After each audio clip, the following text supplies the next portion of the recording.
आज सकाळी जे आहे की 6:15 वाजता जे आहे की जो दुर्दैवी अपघात झाला त्याच्यामध्ये आमचे जे चुलत बंधू आहे लीलाधर मंगल जाधव हे त्या अपघातामध्ये त्यांचं दुःखद निधन झालेलं आहे। परिवारातील एक कर्ता पुरुष या अपघातामुळे गेलेला आहे। आमचं पोलीस प्रशासन आणि यांच्याजवळ एकच मागणी आहे की जे कोणी दोषी असतील हे कायद्याच्या कचाट्यातून सुटू नयेत, त्यांच्यावरती सदोष मनुष्यवधाचा गुन्हा त्यांच्यावरती दाखल व्हावा।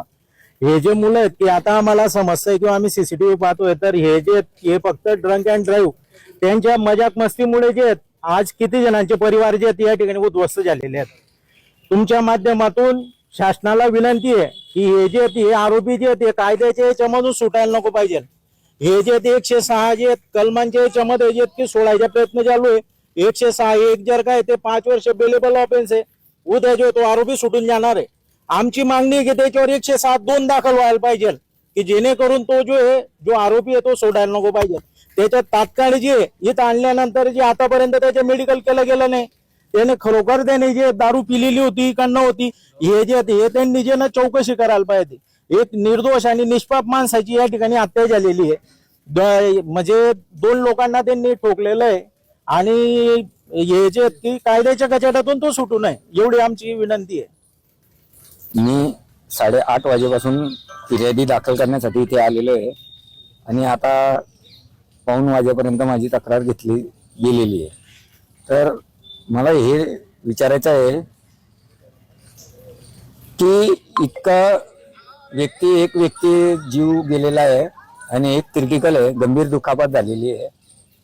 इतकं झाल्यावर सुद्धा आम्हाला या गोष्टीचा सामना करावा लागतोय। आम्ही आमच्या भावाकडे थांबू का इथे थांबू? आम्हाला कशामुळे वेळ लागला काय सांगतात ते म्हणताय की तुमच्या भावाचा ऍक्सिडेंट रामानंद नगर पोलीसच्या हद्दीमध्ये झालेला आहे आणि तिथे गेल्यावर सांगता की तुम्ही जिल्हा पेठला तक्रार करा। सिव्हिल मध्ये जेव्हा MLC साठी घेऊन गेले तिथे त्यांनी ते पोलीस आलेले होते, त्यांनी सांगितलं की तुम्ही जिल्हा पेठला जा आणि इथे आल्यानंतर आम्हाला सांगितलं गेलं की तुम्ही रामानंद नगरला जा।